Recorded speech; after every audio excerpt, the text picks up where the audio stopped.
Okay, I think we're going to go ahead and get started. It's 1:01, so without further ado, my name is Lisa Rodriguez. I'm the Director of Retail National Accounts here at Newview Trust Company, and today we have Charles Sells, who's going to talk to us about how to find off-market deals to add to your portfolio. Do want to start by saying that Newview, we are not attorneys, CPAs, financial advisors. We are a non-fiduciary.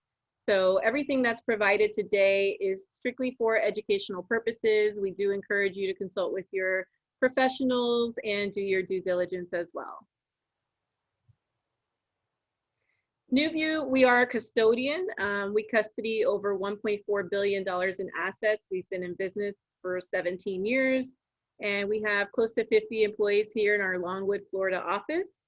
And what we strive for is making sure that our clients do business with us and we make it as simple as possible, that we are available for you and responsive. So much so that in our staff meeting every Monday morning, we do talk about the prior week, and we consistently meet at least 98% of the time. We answer the phone with a live person. So we're very proud of that, and we look forward to servicing you as well. Oops, sorry. So today's presentation is going to be delivered by Charles Sells, and he is with the PIP Group. And just to give a short biography here, Charles Sells began his career investing in tax liens at the age of 23. And like many of us, he was enticed by the simplicity and profitability often conveyed in popular coaching programs and weekend workshops. However, experience taught him that success required more than a simple snap of the fingers. So at age 26, Charles went ahead and started his own business. Fast forward 20 years, and the PIP Group has transacted hundreds of millions of dollars in distressed real estate investments on behalf of nearly 1,000 investors worldwide. Charles and his team at the PIP Group have taken the stress out of investing in distressed real estate, and they enabled investors to have their individual investments remain in their name and their control. So without further ado, here is Charles. Thank you so much. I appreciate the opportunity to speak today, guys. Yes, I don't have to introduce myself anymore, so we'll just jump right into it. We're talking about off-market deals and distressed real estate. When I got my start, as she mentioned, I got started in tax liens, and that essentially just grew my business into everything distressed. So we're more or less talking about, today we're talking about using tax liens as off-market deals. We're also talking about acquiring properties in other methods as well, and how we're able to do what we're able to do. So we'll get right into it. As it was mentioned, whoop, those slides are moving on their own now. Hold on just a second. So as it was mentioned, you know, those how-to programs that are out there, they are meant to obviously pitch you high returns, get rich quick, and I learned very quickly that wasn't the case. Off-market real estate is not sexy. It's not $1 million homes. It's not a very sexy business to be in, but the distressed real estate can be very profitable. It does take a lot of work. We've all heard the commercials of, you know, do this, flip homes in your spare time using other people's money. That's just not how it works. So we're going to give you a little bit of the reality of the situation. It's not easy, as I said. It does require full time, and it is a lot of work. You know, you can get yourself into some sticky situations if you're not careful. So where are the deals? How do we find our deals? We find our deals in a lot of different methods, actually. There's a lot more places than just, let's say, a live auction that you can go to. Although we do attend the auctions all the time. We're at the auctions every month. Due to COVID, the inventory has been down. But because we're in a lot of different other methodologies of how we acquire real estate, we're still actually doing better than we were pre-COVID shutdown. What you're looking at here, though, is a picture of a live auction in Savannah, Georgia. Those yellow arrows I have there are each people that are auctioning off properties. So you see 4 auctions essentially going on at the same time. Now, 2 of these guys, the guy in the blue shirt and the handsome fella there, the bald guy there, they're nobody's standing around them, but they're actually reading off the legalese for a property. It just happens that nobody's interested in what they have that day, but they still have to go to the courthouse and read off this and try to offer it for purchase. State of Georgia, these auctions happen the first Tuesday of every month. And again, you know, there's multiple auctions going on at the same time. This is one of the big ways that we acquire our real estate, and this is off market. These auctions happen rain or shine. So, you know, when you're out there and this is in Savannah, Georgia, when you're out there in, you know, August or geez, I mean, this month has been pretty crazy already, you know, even though it's just early in the start, but you know, 110 degrees with, you know, the heat index in there, and then it's hot. But rain or shine, you're out there bidding in these auctions. So again, it's not easy, but it can be profitable. Another great place, another great resource for our off-market property is Probate Court. Now, probate can be very slow, and it does, again, it takes a lot of effort. But once you get probate into your pipelines, it's essentially, if you're doing, let's say you want to do 5 deals a year, you may not get your first probate deal for a year, but you know, once you get started, they'll fall in line, if you will, and they'll be in your pipeline consistently, so you can, you know, more or less pick and choose. This is just a snapshot of some probates that we had a couple of months ago, and these were just essentially offerings that we could pick and choose from. And we did pick out a few of these and moved forward on them. But this is just gives you an idea of how the probates work. If you go back to the recording and you want to actually look at some of these, you know, pause the screen and just for sake of fun, to go look up what it is we're acquiring and you know, see the grand scale of what we're doing, because we're all over the map. We do homes that we buy for $10,000, and we've done multi-million-dollar deals. So we're all over the map as far as you know, the type of properties we're acquiring right now. Another great place, and what is probably our biggest method of acquiring off-market properties, is canvassing or skip tracing. You might have heard it called driving for dollars, cash for keys. It's got a lot of different terminology, but essentially what we're doing is we're looking at properties that we're already working on. We're looking at everything that's around it. Is it occupied? Is it vacant? Is it boarded up? You know, does it look distressed? And then we will go through the process of actually reaching out to the owners, doing all the due diligence that's involved in that, and essentially just trying to put a deal together. So we can purchase their property, get them out from under the headache and move on, so they don't have to pay any more taxes. Lenders and wholesalers. Again, I showed you the auctions. Wholesalers are a bit of a gamble. There's a lot, they seem to have just popped out of the woodworks. I'd say maybe of all the wholesalers out there, maybe 5% are legitimate, knowledgeable wholesalers, but they do have good deals if you can find them. And lenders are also not just at the auctions, but they're also doing a lot of things online as well. So there's a lot of online auctions that you can go to. You can just Google real estate auction, and you'll find Zoom, auction.com, Realty Bid. There's a lot of them out there where you can go and just do all your due diligence and your research, and you can buy off-market properties online. This is an example of a wholesale deal we did have success with. Because we've been in the business so long, we do have good wholesalers that are out there. And how do they acquire their properties? They're doing the same thing we are. They're skip tracing and canvassing the area. They're driving for dollars. It's a lot of work, so sometimes they get to it first before we do, but we'll buy it from them. And essentially, they just mark it up about 10%. So we purchased this one for $50,000. Oh, I've got my slides out of place here. Here's your auction.com. If you want to take a snapshot of the screen real quick, these are auctions that you can go to online. They always have inventory going on. And again, it's anything from a $5,000 home to We bought one on Hubzu 2 years ago for $2.2 million. So it's everything and in between.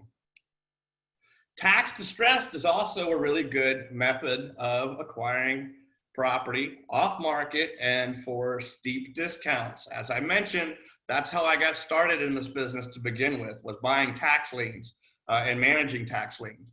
So tax distress can be a good way of acquiring. It does take more time to get the property. I feel tax liens actually have a little more risk than fix and flips or buy and holds, because you're relying on that taxpayer to either pay off their taxes or not pay off their taxes. But let's look at where I got started in this. I got started in Georgia, which is a hybrid lien auction.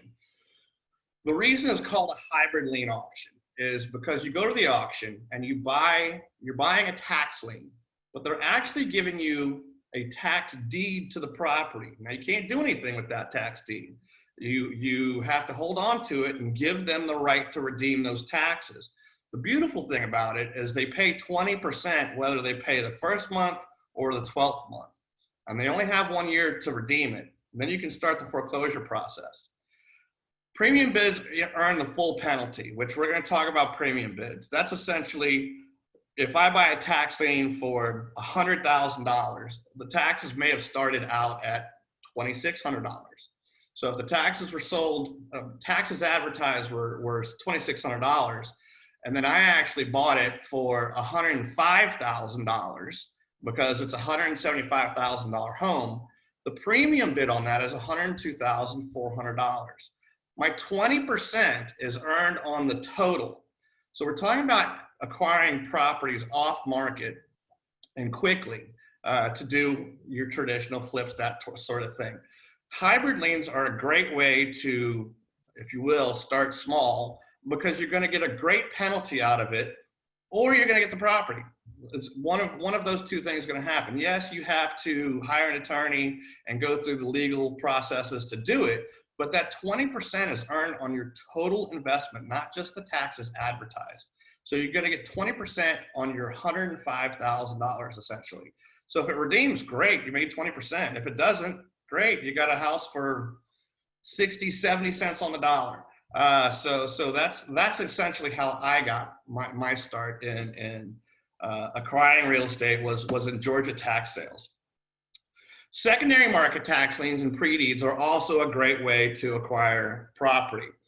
There's two types of buyers in the tax lien markets. There's individual tax buyers that are interested in acquiring property. There's institutional buyers that are interested in just that lien.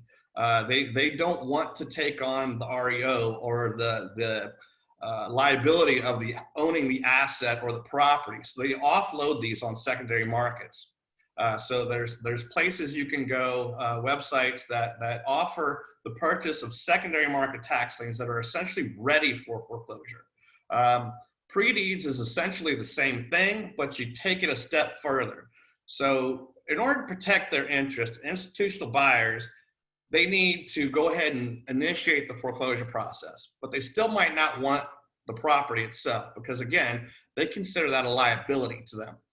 So what they'll do is they'll take it through all those steps, and it may have made it all the way through, but they haven't initiated that last trigger to record that deed. So you can come in and essentially buy the property for the cost of the lien, their legal costs, and any back taxes and whatnot. And then you have the property within 30 to 35 days, not deeds. So those are examples of really good ways that you can acquire off-market properties. Now let's just step through what this particular foreclosure looks like. So we've talked about all the methods that we use to acquire off-market properties. And I have a question coming up here, and I will answer it as soon as we get to the very end. And by all means, put all your questions into the Q&A box. We're going to wrap up here really shortly, and I know everybody's going to have a lot of questions. So make sure you get your questions in there. But I will make sure to talk about pre-deeds a little more detailed when we get to questions. So this was a wholesale deal, and we're just going to step through what we did with this particular wholesale deal. It was $50,000. It was your typical you know, green shag carpet, brown appliances, yellow countertops. Again, it's not sexy, but what we're talking about is profitable. When you get to the end, you turn this thing around and you get it out and you get it sold. So down in the left-hand corner, you see our before and then you see our after. This property stayed on the market 2 days after we got it listed. This is what we did to the kitchen, just really modernized everything. And in other broadcasts, and I'll point that out now too, all of our education is free.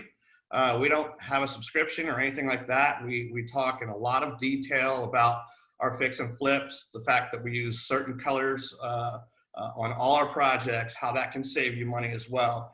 So I would encourage you to go look at those too. But just modernizing the property. In this particular one, I'm sharing this with you guys because it's not, everything's a moving target. It's not always black and white when you get into a property, and that goes for us too. When we bought this one, we knew it had this garage, and initially it's like, all right, we'll just paint the garage, and it'll be a garage. When we got into it though, we discovered that over here by this blue tub, it actually had plumbing. So that gave us an opportunity to turn that property, you know, for a much better profit. So what we've got in there and we did was we closed off the garage. For some reason it keeps stopping on me. We closed off the garage and turned it into a mother-in-law suite. Slides are going crazy, I'm sorry, that's not me. So we turned it into a mother-in-law suite. So we essentially, because it was a 2-bedroom, 1-bath house, we almost doubled the living space of the property for very little investment, little extra effort. So as you can see, the circle here I have in red, that's where the garage was. The red above it is where that wall was. And it's a really nice, really large in-law suite again. Quite honestly, if I own this property, this is probably where I would stay and leave the screaming kids in the main house. But that's essentially how it all plays out.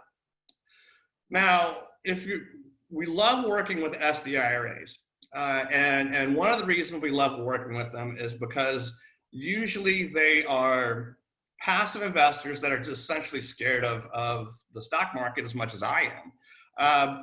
If you're working with a service provider similar to PIP, it enables you better chances of doing things that you may not be able to do on your own. For example, if this was your particular investment and you had $62,000 in your IRA, and you still would have done really well on this investment without fixing up the garage, you still would have made a really good return on flipping that particular property because you bought it right.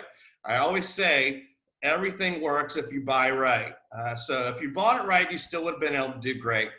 If you work with a servicing agent, they may see things that you don't necessarily see. And that's like the plumbing in the garage. And they'll take advantage of that opportunity on your behalf and essentially just wash it out on the end. You may not actually even see what's going on, and it's just done on your behalf.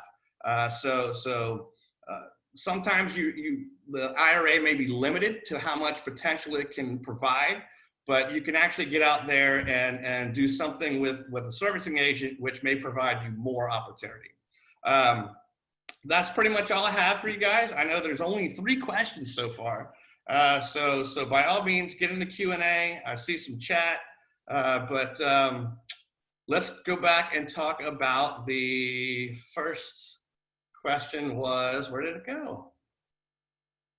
Yes, the recording is going to be sent to you guys.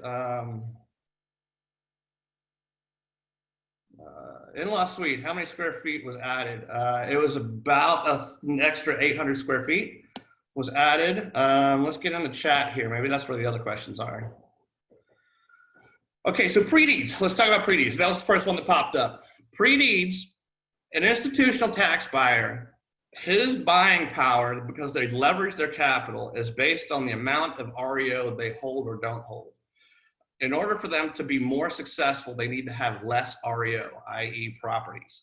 So what they do is in order to protect their interests, they have to push the properties through the foreclosure process, but they still don't want to take on that REO. So they'll advertise and offer those properties for sale to somebody who does want the property and does want the REO. So that's essentially what it is you're buying it right before you pay that last cost to the court to record the deed.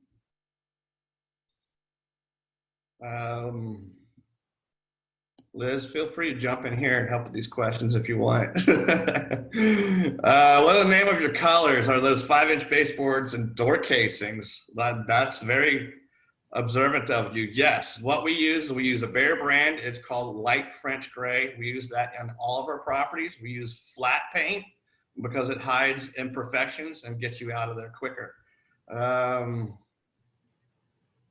Yes, again, it's being recorded. Are you only in Georgia? No. So tax lien investments, we're heavy in Illinois. Hybrid liens in Georgia, yes, we are. But fix and flips have been so good in Georgia that we've been focusing most of our attention on the flips in Georgia. Because of what's going on with COVID and the potential of what's coming down in the economy and the housing market, we expect we'll be back in hybrid liens pretty soon, as well as doing a lot of buy and hold investments as well. What else we have here?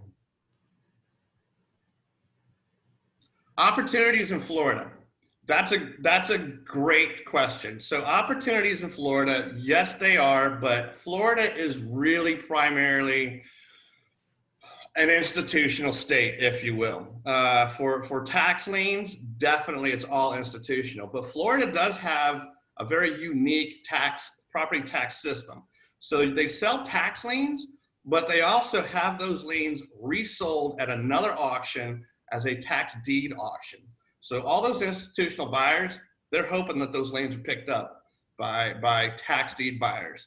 Now the caveat to Florida is they're very sneaky about tacking on a lot of the code enforcement type liens after the fact.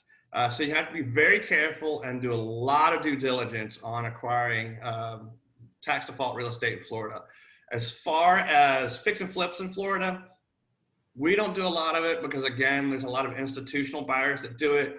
I always tell investors that we focus on markets that are not targeted by institutional investors, i.e. Atlanta, Dallas, San Antonio. You want to kind of be on the outside of the cusp from those.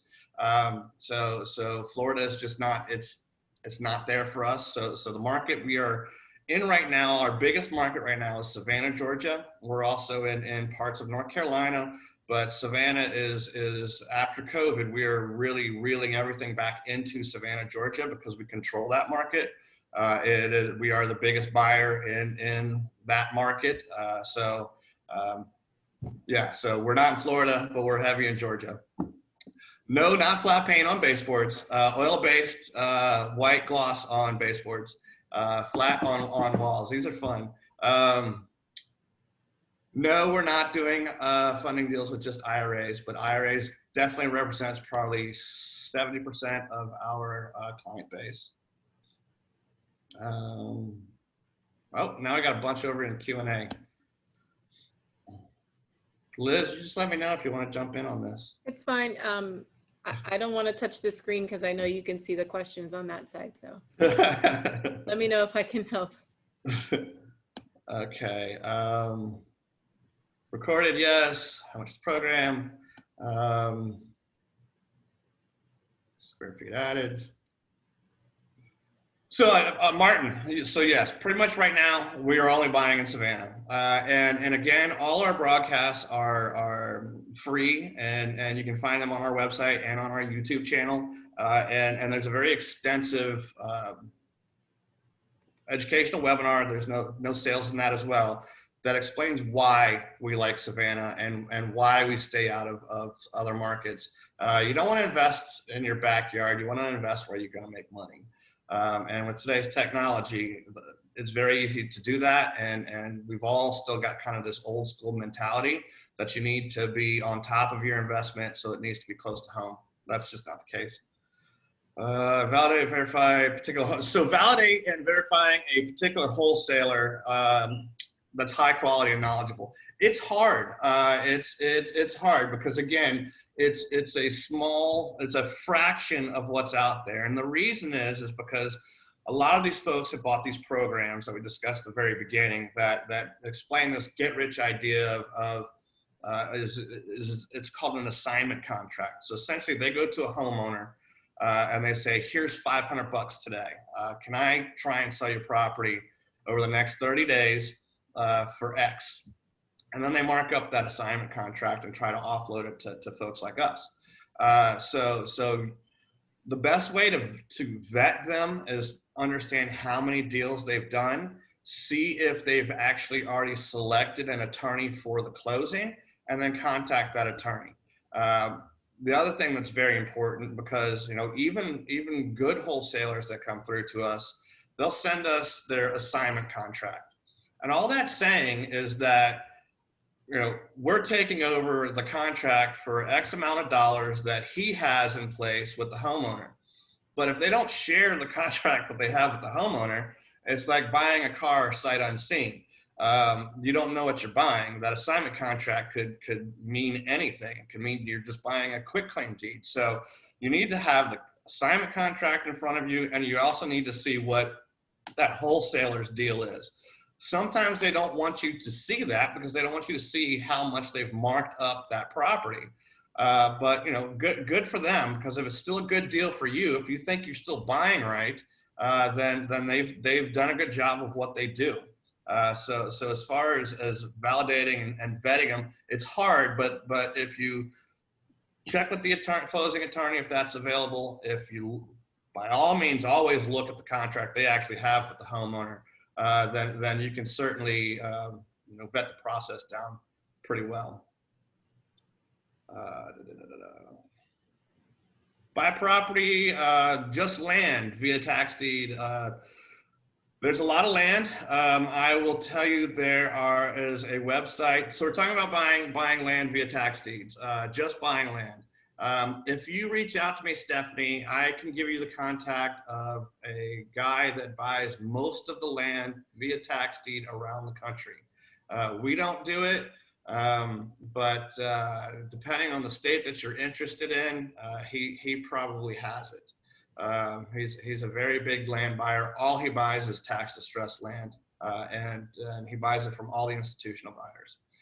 Let's see.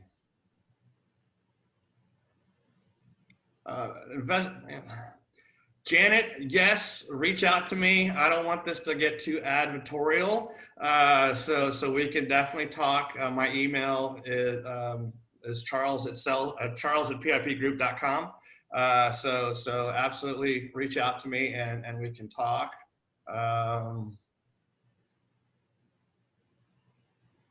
Where can we find tax liens, and are there tax liens you will obviously avoid?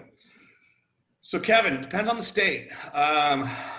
They're always advertised for sale at least 90 days prior to the sale in your local paper. A lot of them advertise on the county website, so your tax collector's website. So they're pretty easy to find. If you're talking about secondary, there are some companies that specialize in just secondary tax liens. And yes, of course, there's liens to avoid. We don't buy anything industrial. We're very choosy on commercial. We focus primarily on single family residential. There's going to be, and will continue to be, a ton of retail that is going to be in the tax lien space. I would obviously avoid that at all costs. We've all become Amazon shoppers, so that commercial space is going to disappear pretty quickly. So that is something I would avoid. Obviously landlocked, be very careful of those kind of things. So there are certainly a lot of things that you do need to avoid. But really it's just common sense. Don't buy something that you think could potentially be a liability for you.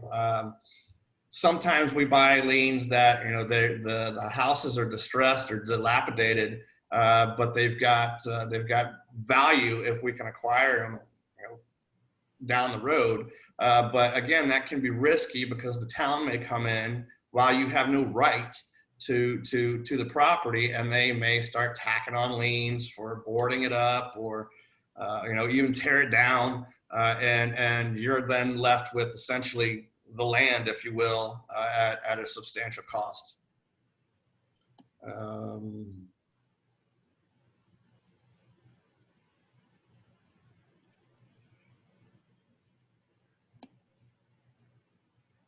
All right, some of these questions, guys, you're just going to have to email me directly. Probate Leads. Okay. Probate Leads, there are a few companies out there that make your life a lot easier. Again, just like with tax liens, Probate Leads are available in your local paper. So they're always going to be in the legal section. They're always run for a considerable amount of time. However, if you just put in there in Google search Probate Leads, there are a few companies out there that make your life a lot easier. There is a cost to it, but it's not bad. I think for our Savannah Probate Leads, it's about $600 a year. But it just makes our life a lot easier, so we don't have to go through all the headache of finding out where it is and understanding the next of kin and all of that. How do you find wholesalers? We talk about vetting wholesalers. So where do you find them? Social media, honestly, is the best place to start.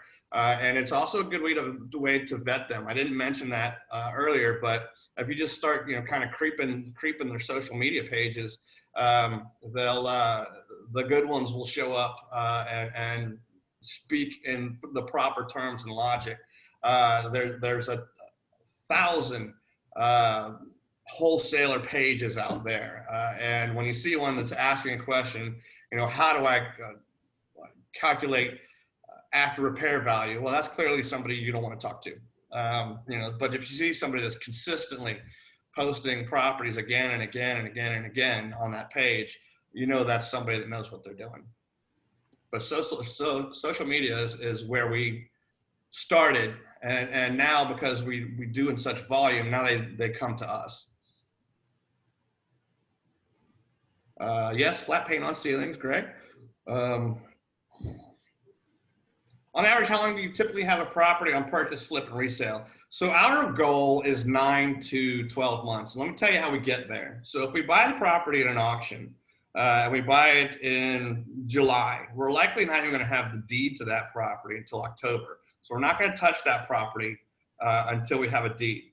Once that happens, then we're going to do repairs. Repairs are going to take anywhere from 45 to 90 days. So now we're already 6 months into it, and then call it another 3 to sell it. We all know that there's a sales season, which is usually spring, early summer. So depending on when you got started in the process, we may be waiting for that season, which is why we say 9 to 12 months. And as investors yourselves, that should be a number that you keep yourself affirmed to as well, regardless of whether you're using an SDRA, cash, or you're leveraging hard money. Hard money is due at 9 or 12 months. So you need to make sure that you're within those boundaries, but also expect that you're going to be very close to hitting those boundaries as well. Yes, there's going to be the occasional time that you get in there, it's perfect, it's clean, you just need to brush it up a little bit, but those are rare circumstances. So always expect it's going to be 9 to 12 months in and out. Yes, we have a lot of examples that we can provide offline.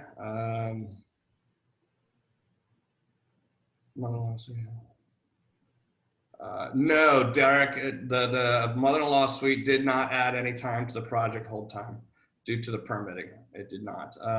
Again, and that has a lot to do with just us being a big buyer. It may have impacted you if you had done it, but permitting for us is relatively quick because they all know what we're doing. They know the levels that we're doing them at, who our GCs are, and everything else.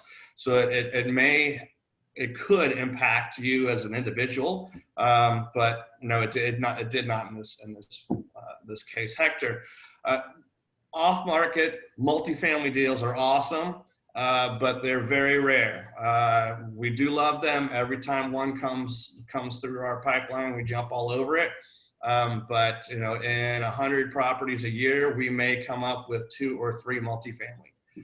They're just, everybody wants them, and it's only going to get more high in demand as you know, the housing market makes its adjustment and rentals become more and more in demand.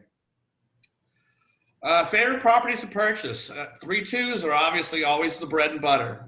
Again, in other educational things I do, you know, I talk about the type of properties that we like. We like first-time homebuyer properties.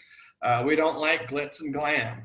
We want to be in and out quickly. So we're not buying properties that we have to think about granite, or we have to think about putting in you know, a Viking range versus a Whirlpool range.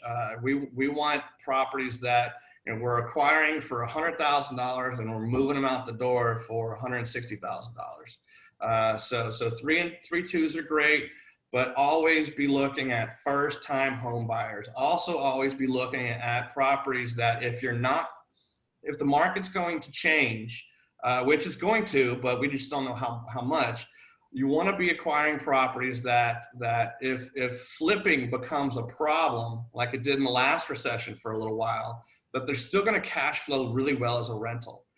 So again, if you're in that 100 to 140,000 range, that's going to cash flow pretty well all day long. So that's something to keep in mind is you don't want to be buying, you know, $250,000, $300,000 properties that you think you're going to flip. I can tell you right now, the ones that I have bought personally for myself, those are not moving. Everything that we buy for less than $100,000, those are still moving extremely well. We had our busiest month in April that we've ever had because people are either bored at home or just looking to make a change. I mean, more New Yorkers and people from New Jersey have moved down to our area in the last 3 months than I think they have in the last 3 years. But they're also all buying the single family, you know, lower to low middle income type homes. So keep that in mind. Seller finance deals. Yes, we do some seller finance deals with our tax lien. So question is for Mike, do you guys ever do seller finance deals, or is it mostly all cash? We do in our tax default property portfolios. Not anything with the fix and flips. Fix and flips are primarily all cash deals. And I think that wraps it up. I think I've gotten all 25 questions here answered. Let me just go back to the chat. Mari's, no, we're not in Columbus, Georgia, but we have been eyeing that market. It looks like it has some potential.